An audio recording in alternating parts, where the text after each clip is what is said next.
carta do Apocalipse, a continuação do que nós já estávamos trabalhando na semana passada. Nós começamos no capítulo 1, fomos do primeiro versículo até o oitavo versículo. Hoje nós iremos continuar a partir do 9º versículo. Quem está falando é João, e esse João, como nós já mencionamos, é o mesmo João, o apóstolo. O apóstolo João, que foi preso na ilha de Patmos durante um bom tempo, por causa do testemunho de Jesus Cristo. Até no próximo, nesse versículo, ele vai dizer assim: eu sou João, que também sou vosso irmão e companheiro na aflição e no reino e na paciência de Jesus Cristo. Estava na ilha de Patmos por causa da palavra de Deus e pelo testemunho de Jesus Cristo. Nesse período em que João, o apóstolo, ele foi preso, a igreja toda, todos os irmãos, todos os crentes, poderiam ser os mais velhos, os mais novos, estavam sofrendo perseguição. Infelizmente, nesse período, havia perseguição por dois caminhos.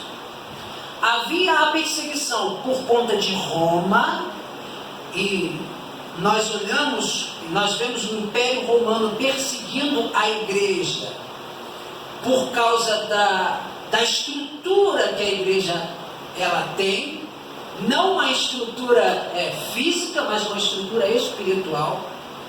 O poder de persuasão dos apóstolos era grande sobre a igreja, o poder de converter as pessoas era muito grande. Então a igreja ela crescia de forma muito maravilhosa, e isso Roma olhava não com bons olhos, porque vocês sabem bem que todo o poder, para todo o poder em todas as áreas, a ideia de quem está ali no centro ou naquela força, naquele domínio, é sempre subjugar os outros que estão ao redor. E a igreja representava um problema, porque os cristãos eles adoravam somente ao Senhor Deus, e eles seguiam e serviam a Jesus Cristo como eterno único exclusivo Salvador. Com a dificuldade por conta de Roma, que serviam vários deuses, serviam várias entidades, e eles diziam: não, nós não servimos a essas entidades, nós não servimos a esses deuses, nós não servimos a essas estátuas, nós servimos somente ao Deus único e ao seu Filho Jesus Cristo, o qual morreu na cruz do Calvário por nós. Isso era taxado entre o Império Romano como uma forma de rebeldia. Então os soldados batiam em cima, prendiam, maltratavam, matavam, destruíam as pessoas que serviam ao corpo do Senhor Jesus Cristo.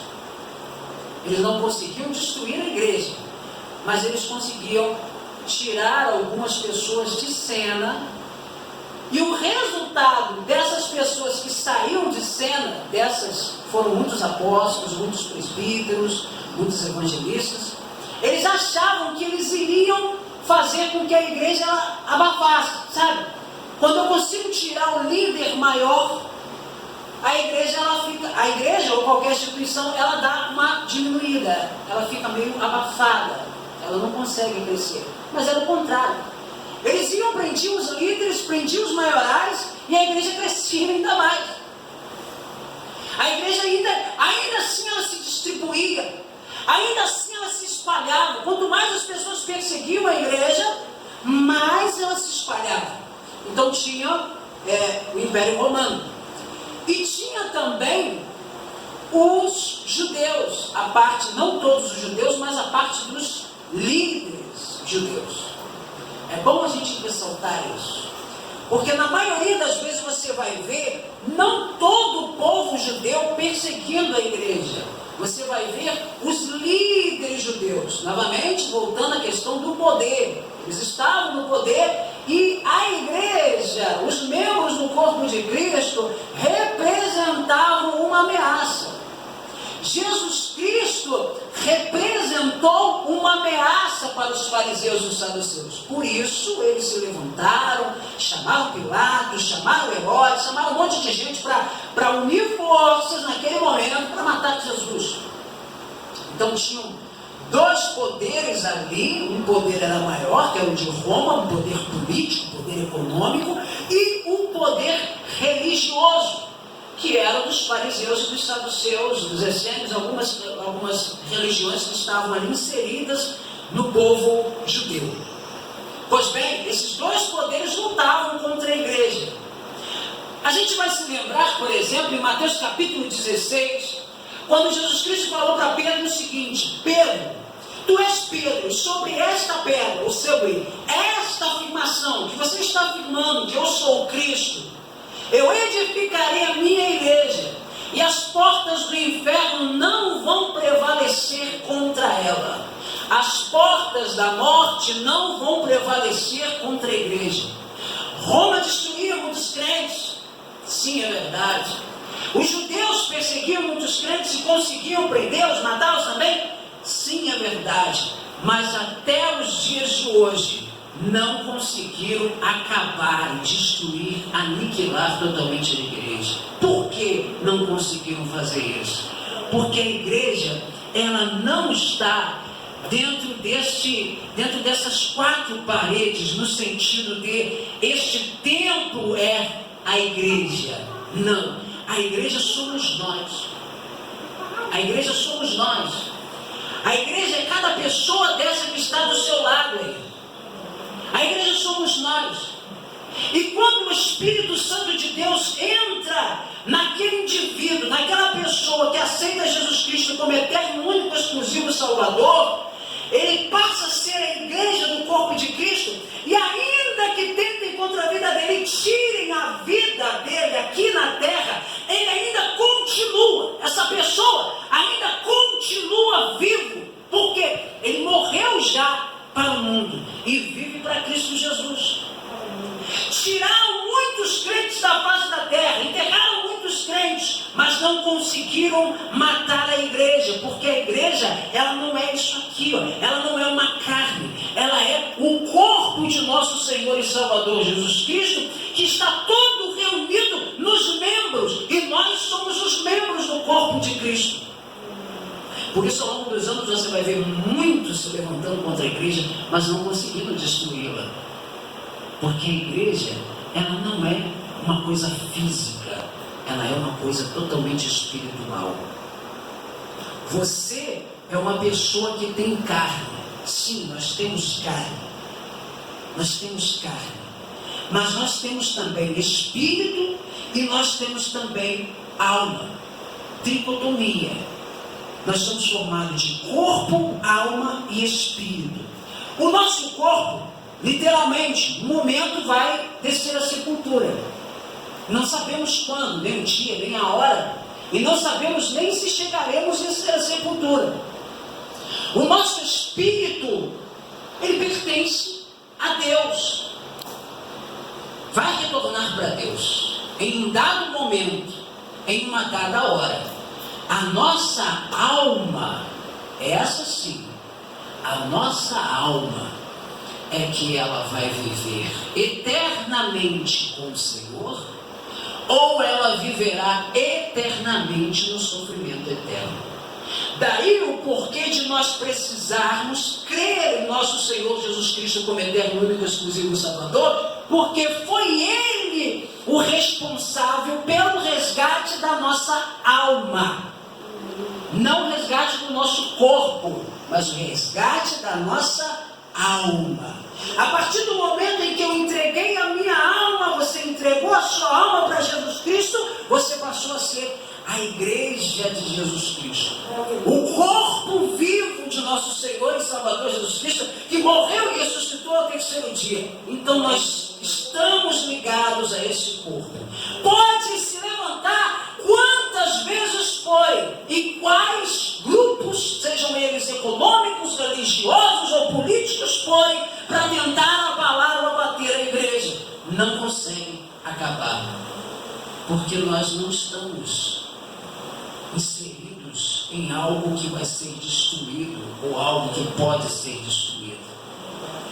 Nós somos, se podemos dizer dessa forma, quando estamos ligados à igreja, nós já somos eternos. Que é isso, Marcos? Nós já somos eternos, sim.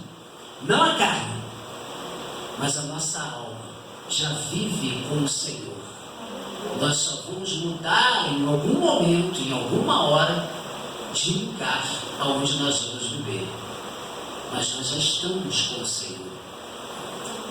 Quando você está triste, por exemplo, quando você está magoado, ferido por qualquer motivo, não é o seu corpo, é o seu espírito e alma que estão tristes ali. É o seu espírito e alma. E quando o Espírito Santo nos consola, ele não nos consola na carne, porque precisaria de alguém então se aproximar de nós e falar conosco. E muitas vezes nós não temos isso. Muitas vezes nós não temos isso.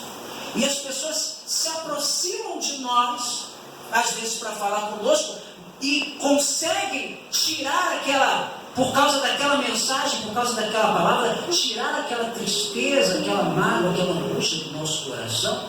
Mas não é na carne, é o espírito e a alma que estão sendo edificados naquele momento. Irmãos, isso é maravilhoso, porque nós, como igreja, nós estamos seguindo para um caminho, nós estamos seguindo para um propósito, que é a salvação eterna, viver eternamente com o Senhor. Viver eternamente com o Senhor. O João, ele está dizendo que ele foi uma testemunha e estava preso por causa de ser uma testemunha de nosso Senhor e Salvador Jesus Cristo. Por ele ser uma testemunha, por ele ser um mártir. A palavra mártir quer dizer testemunha. Ele estava sofrendo perseguição e foi preso. Ele sofreu perseguição e ficou durante um bom tempo ali encarcerado. Mas você acha que a alma e o espírito de João estavam tristes? Não. Por que não?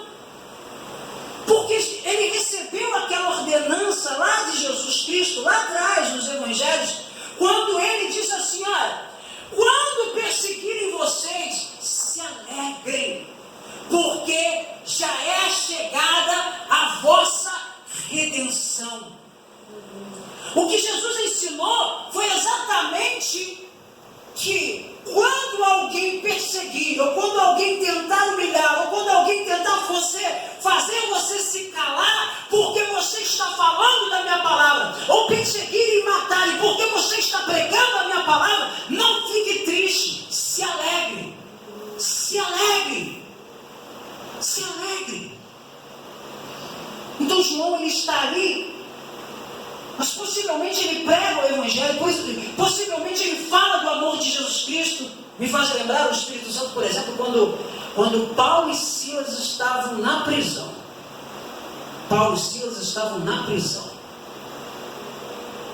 E eu posso até, eu não sou cantor ou compositor, mas a maioria das vezes que eu vou cantar, eu canto.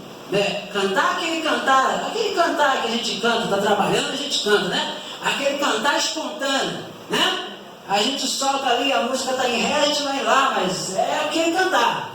A gente está cantando, porque a gente está alegre, porque a gente está feliz. Acontece, mas dificilmente eu vou ver alguém que esteja triste cantar. Pode até acontecer, mas eu particularmente nunca vi alguém lamentando e chorando e cantando. O povo de Israel, por exemplo, uma certa vez, quando foi preso, eles foram para a Babilônia. O que aconteceu? Aqueles que estavam prendendo, eles diziam assim para eles: vem cá, cadê o instrumento de vocês? Vocês cantavam tão bem, vocês cantavam tão legal, por que vocês não cantam para a gente agora, nesse caminho que a gente está indo para a Babilônia? E eles diziam: como é que eu vou cantar? Eu não consigo cantar. Eu vou pegar os meus instrumentos e vou pendurar na árvore. Não tem mais graça para cantar. Como eu vou cantar? Que alegria, eu estou indo preso. Paulo e Silas, eles estavam cantando em um dado momento na sua prisão. Mas não era só a prisão. Porque você ser só preso, algemado e preso, tudo bem. Mas eles foram espancados primeiro. Apanharam muito primeiro. Machucados, feridos e algemados, encarcerados. Mas mesmo assim eles cantaram. A carne deles estava machucada, estava ferida. Mas o espírito deles estava contente, estava feliz. Porque eles estavam fazendo algo que estava dentro do propósito de Deus. Dentro do propósito de Deus. João está preso. E ele diz o seguinte: irmãos, eu sou irmão de vocês e sou companheiro de vocês. Diz assim: na aflição e no reino e na paciência de Jesus Cristo. Eu estou com vocês em todo momento. A gente está junto nisso. Vocês estão passando perseguições? Ele quer mostrar para a igreja. Vocês estão passando perseguições? Vocês estão passando aflições? Mas fiquem tranquilos que a gente está junto nisso. A gente está dentro desse propósito, um propósito só. A gente não está sendo preso por causa de coisas erradas que nós estamos fazendo. A gente não está sendo preso por causa de impostos que nós estamos deixando de pagar. Nós estamos sendo presos porque estamos falando a verdade. Nós estamos sendo presos porque estamos falando aquilo que o Senhor nos mandou falar. Vamos ficar juntos, todo mundo junto. Nessa situação em que João, o apóstolo, se encontrava. Jesus Cristo então começa a falar com João sobre as coisas que já tinham acontecido. A gente nota isso no texto de Apocalipse, coisas que já tinham acontecido, coisas que estavam acontecendo e coisas que iriam acontecer. No verso 10, dizendo assim: eu fui arrebatado em espírito no dia do Senhor. João foi arrebatado em espírito. Olha o que nós estávamos dizendo. Ele não foi arrebatado na carne, ele foi arrebatado no espírito. No dia do Senhor. Você vai se lembrar que o texto de Apocalipse, os 22 capítulos de Apocalipse que João escreveu, ele foi escrito lá no período entre 90 e 96 depois de Cristo. 90 a 96 na era cristã, como dizem os docentes nos dias atuais. Depois de Cristo. Aqui João já está dizendo o seguinte: olha, irmãos, eu fui arrebatado no dia do Senhor. João já considerava, os cristãos já consideravam este dia como um dia que é o dia do Senhor. O Senhor Jesus morreu e ressuscitou ao terceiro dia. Se ele morreu na sexta, sábado, domingo, então eles consideravam esse dia o dia do Senhor, que foi um dia de domingo.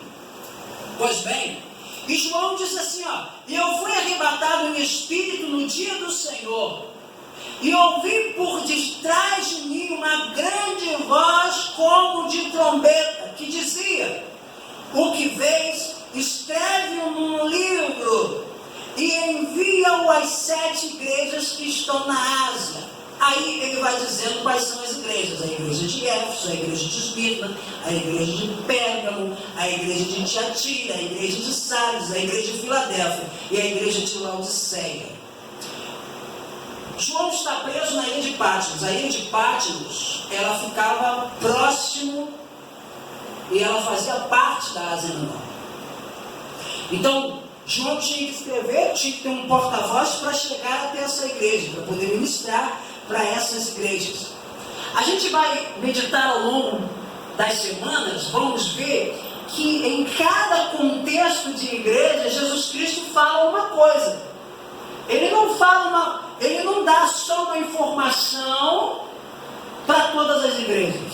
Ele vem com tal igreja e diz, olha, você fez isso, isso, isso de bom, e você fez isso, isso, isso de ruim. Você precisa consertar isso, isso e isso, e você precisa fazer isso, assim, assim. Olha, por que Jesus Cristo, ele traz essas informações para a igreja? Por que Jesus Cristo fala isso para a igreja? Por que Jesus Cristo fala para nós hoje através da palavra, ou através de uma visão, ou através de um sonho, ou através de uma profecia? Por que Jesus Cristo fala conosco ainda hoje? Sendo Ele um ser tão poderoso, e tão maravilhoso, e tão tremendo, por que Ele fala com pessoas tão insignificantes como nós? Simplesmente pelo fato de que Ele nos ama. O amor dele, o amor de Deus, o amor de Jesus Cristo é muito, muito, muito, muito grande. Ele não quer de maneira nenhuma que nenhuma pessoa se perca. Mas olha bem o que diz o texto de João capítulo 3. Deus amou ao mundo de tal maneira, Evangelho de João capítulo 3, versículo 16. Deus amou ao mundo de tal maneira que deu seu Filho unigênito, para que todo aquele que nele crê não pereça, mas tenha a vida eterna. Jesus Cristo não morreu na cruz do Calvário por todos. Ele morreu na cruz do Calvário por aqueles que creem nele. João 3,16 deixa isso bem claro. Essas pessoas que creem nele não seriam salvas pelas suas próprias obras. Eu não tenho como ser salvo pelas minhas próprias obras. Para te ser sincero, dentro da minha consciência, eu não me acho digno nem de estar com esse microfone trazendo uma mensagem para a igreja. De estar em cima desse altar trazendo uma mensagem para a igreja.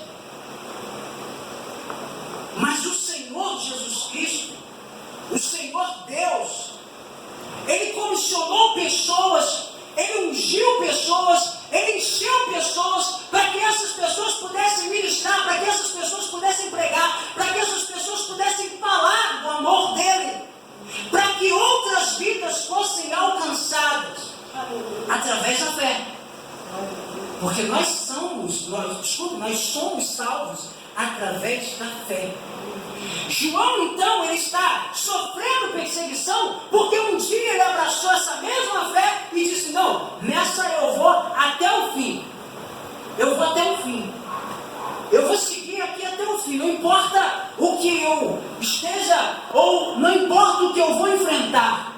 Eu vou seguir até o fim. Até o fim da minha carreira. Até o fim. Até o momento em que disserem que ou eu vivo e renuncio, ou eu morro, ou eu digo que sou servo do Senhor e sofro as consequências de morte. Lembra, por exemplo, de Mateus capítulo 24, quando o Senhor Jesus Cristo disse assim, ó, mas o que perseverar até o fim será salvo. Olha o que o texto está dizendo anteriormente. O texto está dizendo o seguinte, que nos últimos dias, por se multiplicar, terão muitos falsos mestres.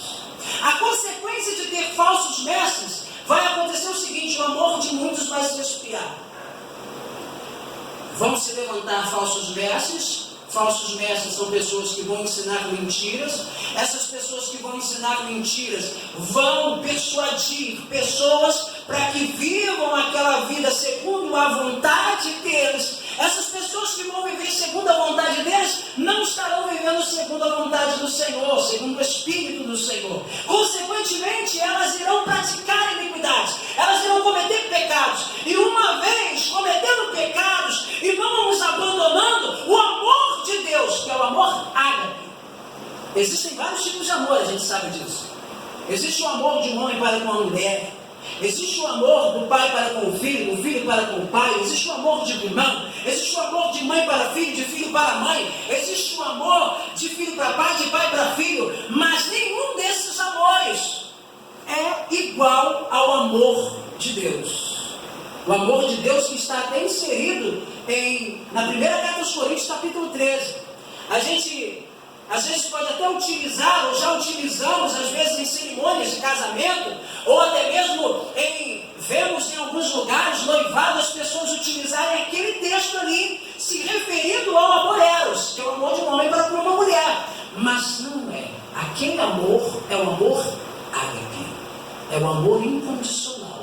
que não arde ciúmes, que não tem nenhum tipo de soberba, e por aí se vai. É o amor de Deus para com o ser humano. E deve ser também o amor do ser humano para com o próximo e para com Deus. Claro que o amor para com Deus é acima de todas as coisas. E amar o meu próximo como a mim mesmo. Mas sem ter ou sem desejar algo em troca. Sem querer algo em troca. Esse é o amor de Deus. Então, esfriando-se o amor, lá de Mateus capítulo 24, esfriando-se o amor, vai crescer a iniquidade. Aí Jesus vai dizer, mas o que perseverar até o fim